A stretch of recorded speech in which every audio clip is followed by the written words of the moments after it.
What is up, good people? What is up? How's everybody doing out there? Appreciate you guys checking out this video. Appreciate it. Appreciate all the new subs. Well over 4,200 on our way to 43. I appreciate that. Thank you. Thank you. Make sure that you do hit that subscribe button. Hit that like button as well. And I appreciate it. Thank you. Thank you. So let's get into it. We're going to have a conversation about vetting. So this is going to be almost a continuation of the video that I did the other night. You know, it's a live video where I talked about Dr. Umar's evaluation or his conversation with a couple of the ladies, right? So I'll put the thumbnail up here. Make sure you check that video out. So that if you remember, if you recall, right? So there's two young ladies on there who were asking questions about friendship. You know, why does the guy switch up? You know, and then of course one young lady had a 2-year-old child. Don't know the full extent of her circumstances, whether she had the child. You know, obviously it came up that she had a significant other. She wanted him to be a provider. Somewhere along the line, their relationship is over, and now she has a 2-year-old child, presumably by the same person. So, you know, we want to talk about the vetting process because I think that those two young ladies exemplify, unfortunately, a continuing theme within our community. The inability to properly vet, the inability to get to know someone accurately or truly or wholly, the inability to hold to your standards. Because you see, if she was saying that she wanted someone who was going to, I'm in the wrong place, wanted someone who was going to do certain things, specifically, go the other way.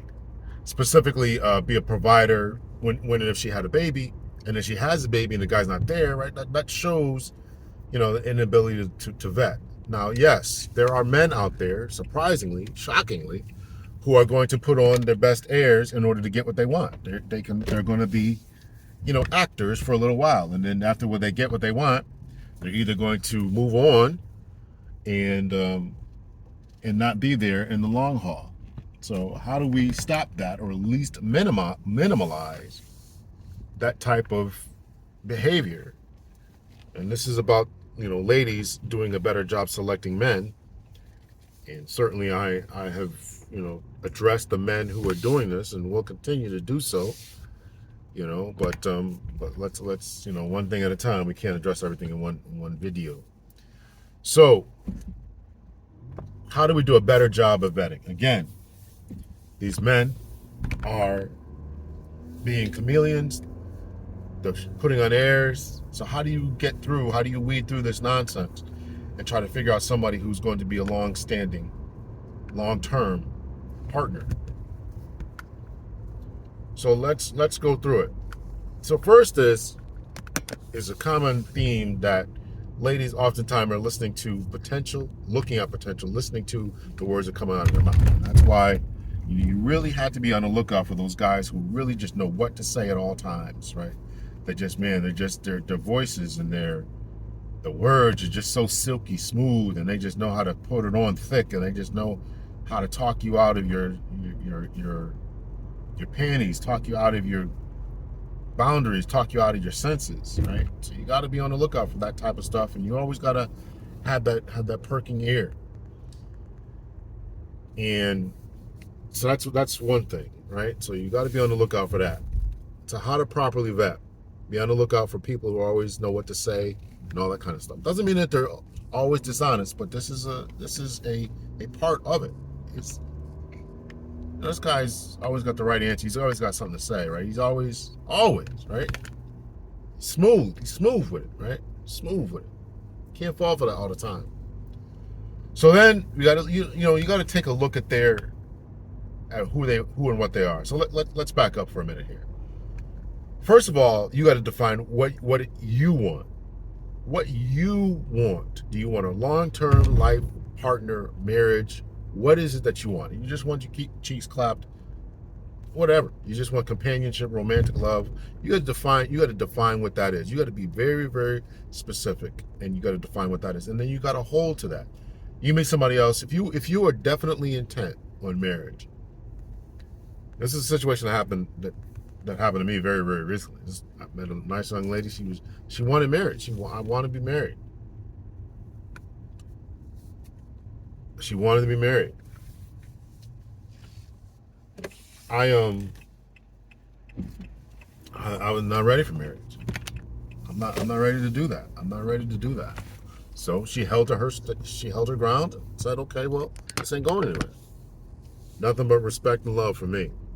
Nothing but respect and love for me. She wanted what she wanted. So you got to know what you want. That's primary. You got to know what you want and be willing to quote unquote die on that hill. I'm not moving off of where I want to be and what I want to do. I met a couple of young ladies like that, actually. I met a couple of young ladies like that. They wanted marriage. So the next thing is know what you want and then be willing to hold fast to that. Okay, so what is that? And is that realistic? This has been talked about ad nauseum, right? So just, his height, weight requirements, job incomes, all the kind of stuff. Is it realistic? And you got to take a good hard look at yourself, and I think that's becoming increasingly more difficult, particularly the more the dating market quote unquote expands or is open and people are just sleeping around, and now this guy's got to have this and that and this and that, and you're trying to combine 10 different people into one person. So you got to set realistic expectations for who and what you are, right? I've seen some videos of ladies who are saying that they want this, that, and the other. They want a guy who's in the gym, and they are 300 plus pounds, but he's got to be a muscular gym rat. Oh, okay. I mean, who's doing this and where is that? I mean, so be realistic. Humble yourself. Be realistic. You may lie to family, friends, to the internet, but you can't lie to yourself. You really got to take a good hard look at what you are and what you can attract and acquire for long-term mating. Not for one-night stands, not for a couple of sessions, not for friend zones, not for a 12 to 5 guy who's in by midnight and out by 5 a.m. What can you attract for long-term relationships? So be very, very realistic. Okay, so you set your boundaries, you know what you can attract. So now how do you vet this particular guy? So where did you meet this guy? First question is, where did you meet this guy? Did you meet him on the internet? Did you meet him on a dating app? Did you meet him in a grocery store? Did you meet him at a festival, the park, comedy club, mini golf? Where did you meet this guy at, right? Friend of a friend, blind date, whatever. So let's just say, it's one of those cold approaches, and all of those, what I just labeled off as kind of a cold approach, right? You don't know anything about this guy. Met him at a festival or a mall or something like that. And so now how do you vet him? So you vet him by having obviously conversations, the lost art of conversation. Stop going out on dates with people within the first day, right? Unless it's a small date. Okay, listen, I'm free right now. Let's meet for coffee or something like that. Okay, that's fine. That's certainly fine. But these big, elaborate, long dates of $200, you got to pay for my time. I'm worth more than that. Guys out there, don't entertain that, and ladies out there, if you're asking for that, then you're asking for trouble. You're asking for anyone who's willing to drop that type of money on you. I think now, and particularly now, is not worth it, right? He's not worth it, right? Believe me, you're not that special. He has to try to impress. I know you think that you are, but you're not. And that type of thing just shows, man, that you are generally just, a digger of gold. So, and then once you get to know someone, right, the part of the vetting process is obviously talking on the phone. It's video chatting. It's getting to know one another, right? Eventually going over each other's homes, seeing how they live. A part of it can be an assessment of the car, not 100%, but what type of car does he drive? How does he keep it? And that becomes essential because of he's driving a old beat up clunker, and that's all he has. Again, these are questions. Is this all you have? And whatever's whatever. I mean, where's in a roundabout way? Where's the rest of your money going? Maybe he's got money in stocks and bonds. Maybe this was a car that was given to him by his aunt before she passed, and this is very sentimental, so he doesn't want to get rid of it. Maybe he doesn't want a new car payment. You can't just utterly dismiss someone, but it is part of the process and getting to know someone. Okay, maybe he's frugal with his money, right? Maybe he's got money in stocks, bonds. Maybe he's His money is tied up in other places, right? Do a roundabout way of an assessment. Do a roundabout way of an assessment to figure out, you know, how his financial status is. Then you want to know what his family is like. Oh, well, let's continue on with the financial. What kind of job does he work? Obviously, what does that job pay? How long has he been there? Right, person who's jumping from job to job, person who jumps from job to job, is more than likely unstable. Right, they're unstable. They're now in the police department, in the police world. There is a thing now where police officers are doing just that. They're going from one department to another department, and it's not a good thing. And I look upon it negatively. But one department is going to pay more, right? And another department is going to give me a $10,000 bonus if I go over here and join. And this department has better. So they're always angling for the next deal. But so I would suggest that if somebody's living their life like that, then they probably don't take a lot of value in commitment and in the word.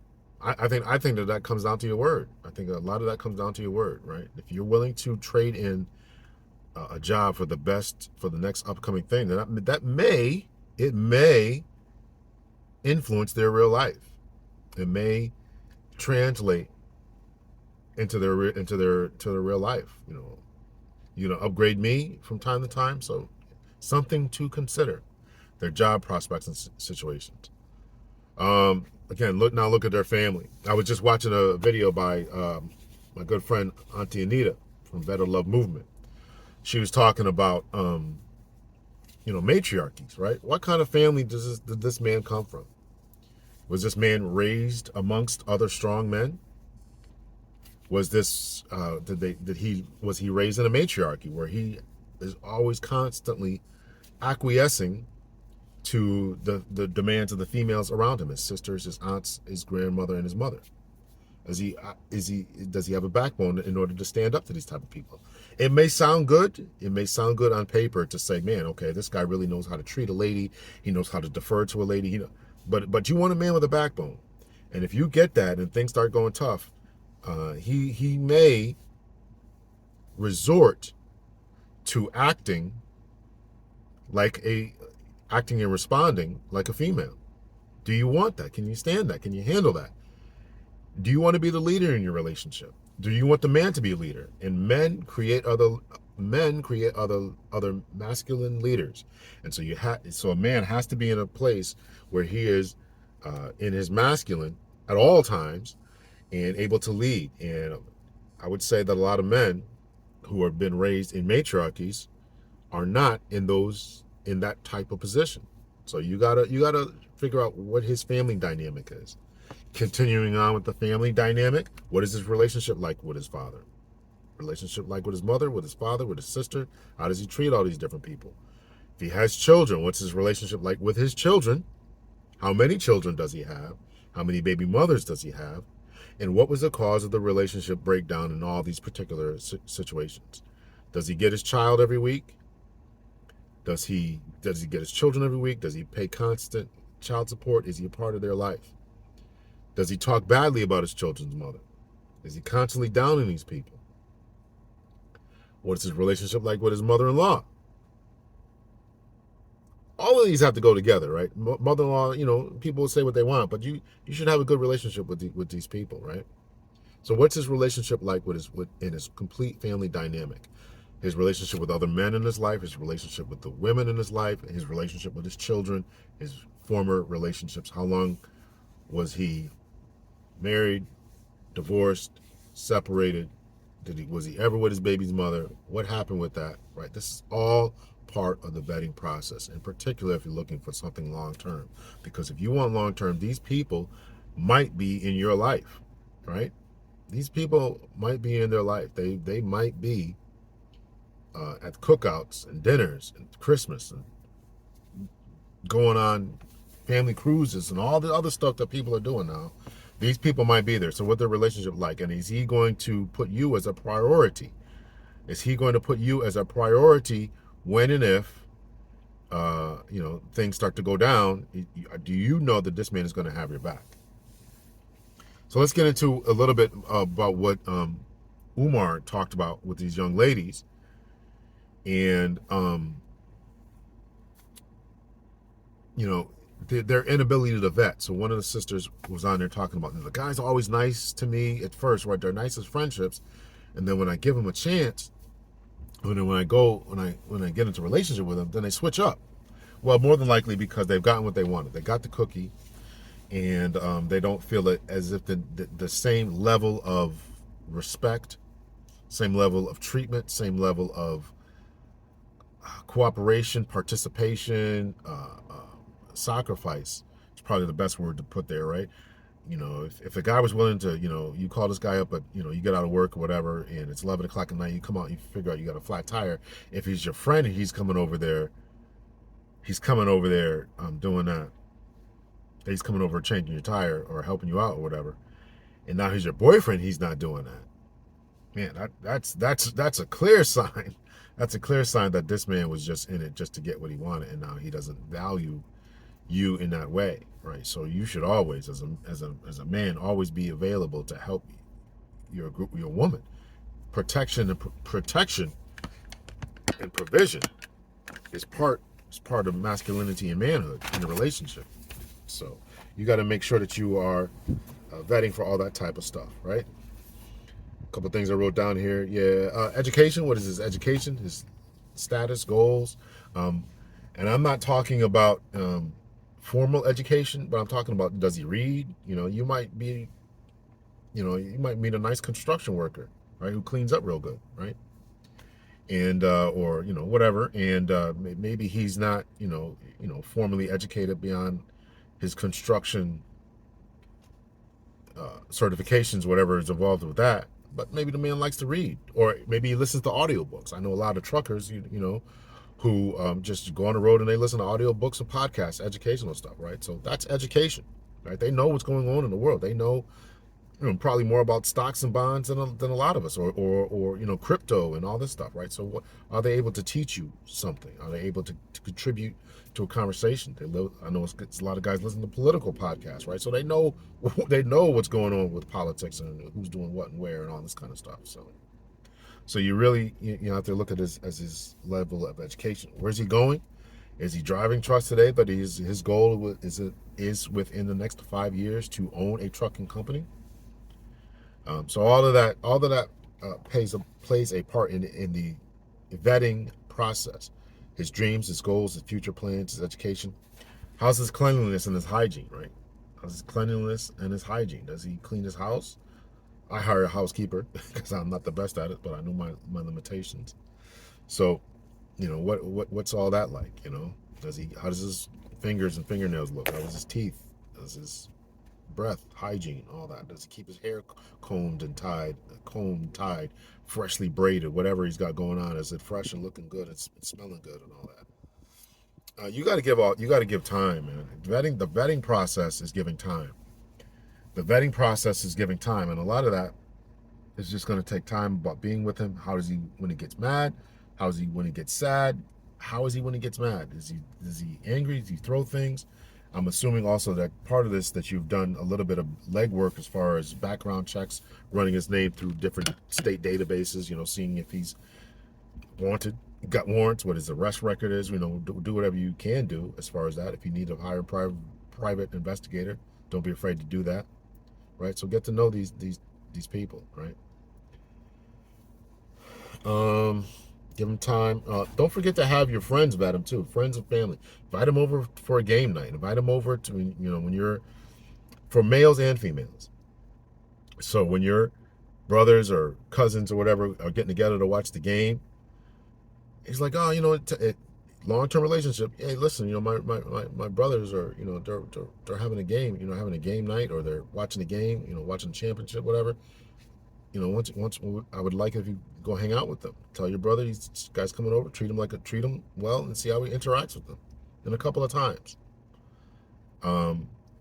Same thing when, obviously, have him meet your parents at some point and see what your parents think about him. Have a game night, see how he interacts, all that kind of stuff, right?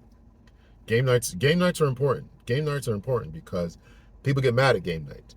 People cheat at game nights. People, there's a lot of laughs going on at game nights. You can see a lot of, you can tell a lot by a person's personality at game nights. Does he like to play games, right? Does he like to do the family functions that you all like to do, right? And I'm assuming that my audience here is fairly nice, upper middle class. I'm not talking about having drug parties and stuff, right? So I'm not talking to people who do that kind of stuff, right? Getting together and just getting drunk and all that time, right? What are his drinking habits like? What are his drug habits like, right? So, you got to figure all that out. You got to figure all that out. So, and you got to figure out whether this man is potential boyfriend, long-term husband material. You got to figure all that out and what that means for you. And if he's not, then why are you letting him have access to your body? That is a significant question that I really want ladies to answer. If he is not, then why are you letting him have access to your body? If you want something long term, then you have to cut that man off. If he's not what you want him to be, if he's not what you want him to be, you were looking for something long term. He's not. Then you gotta stand by your standards and let him go, right? So one of these could be what I would consider yellow flag. People call them red flags now or whatever. I think red flag means complete stop.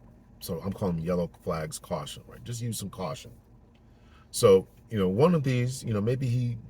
And it's going to depend on what you want. Maybe he doesn't have the best relationship with his baby's mother, but okay, a lot of people don't. You should have a conversation with the baby's mother and figure out, what that status is. And she might be better too. So you got to take all this with a grain of salt. So what you have to do is compile all this type of stuff. You might even want to write it down, make a list, write the pros and cons, the yellow flags and all this kind of stuff, and determine whether this person is the type of person that you really want to continue to give your time and energy to. And if they're not, then don't be afraid to cut it off. You cannot be so afraid of being lonely that you want to just cut it off. But that you want to continue on with something that may in the long term be unhealthy, and then you're going to go back and question yourself. I knew I shouldn't have did this. Why did I let myself get talked to that? I knew this guy wasn't any good, but I did it anyway. Why did I let myself do it? Because he was smooth talking, because he was so handsome, because the sex was so good, because he drove a nice car, because he knew how to talk, because his job was so good, because he paid for everything. Oh man, he was so nice. He lives in such a nice house in such a nice neighborhood.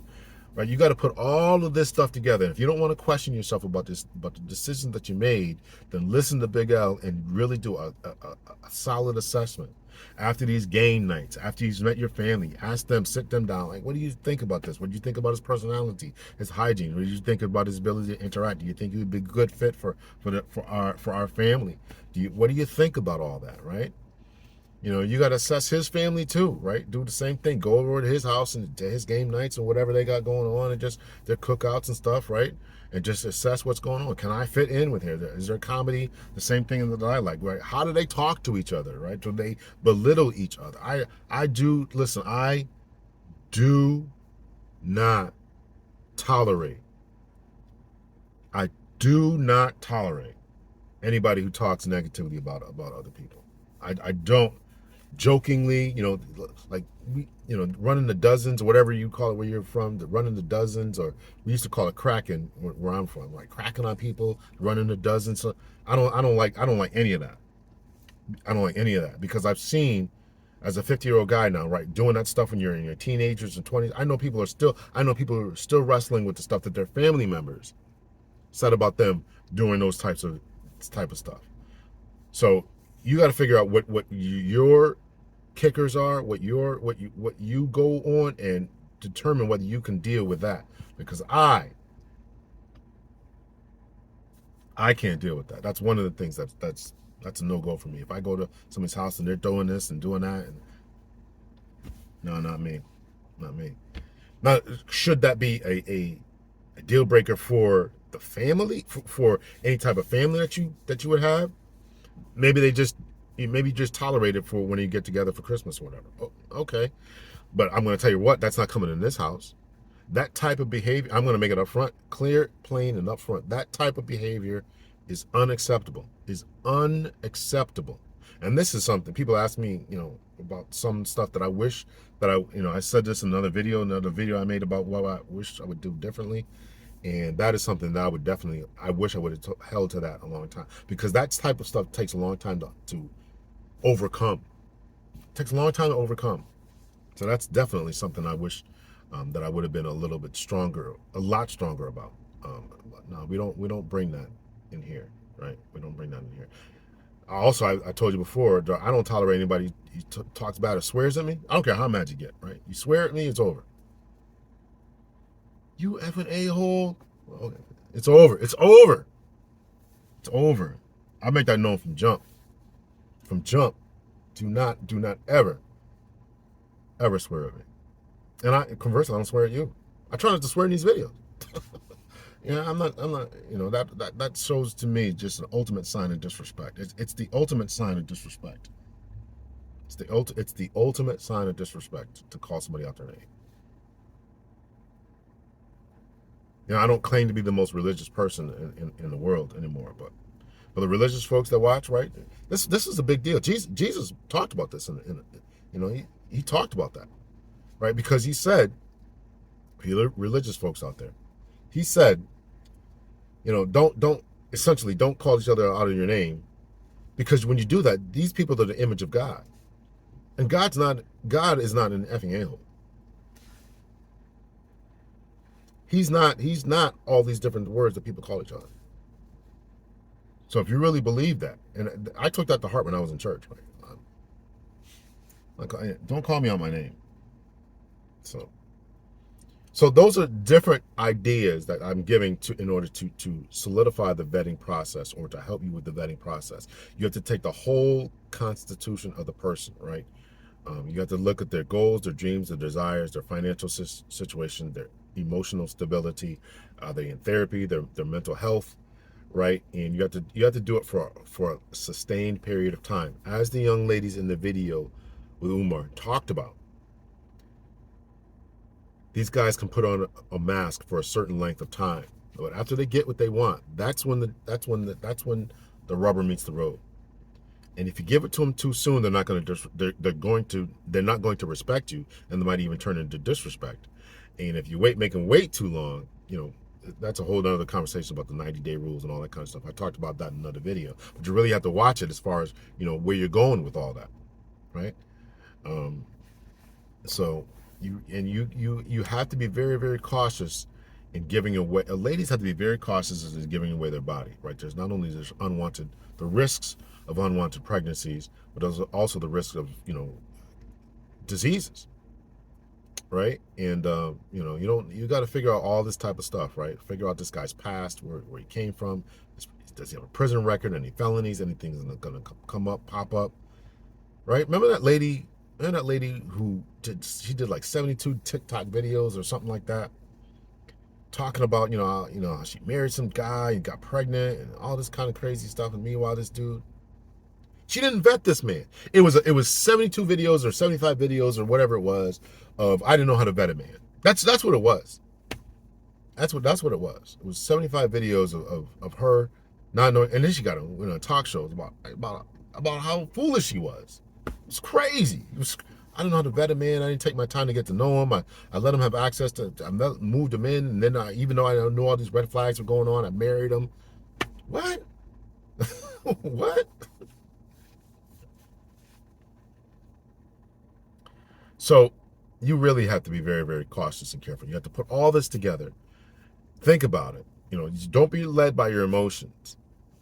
Have other people in the picture saying, what do you think about this guy? Other people, presumably, who don't want to sleep with him. Males and females, right? There's something to this whole arranged marriage thing. There really is something to that. You really want a good, match for you, who's someone who's going to make a good husband. You really got to run it by good men in your life. Your pastor, your uncles, your godfather, your father, your brothers, your older cousins.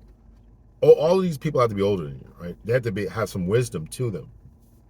Maybe I'll start that up, a vetting service. Have this guy call me and I'll do a vetting for you. Yeah, actually, I'll put that out there. Yeah, have this guy call me and I'll do a I'll do a vetting for you. It won't be, it can't be as extensive as a 24-hour or 48-week thing. But I think I can pretty much read people. I pretty much can read people. So listen,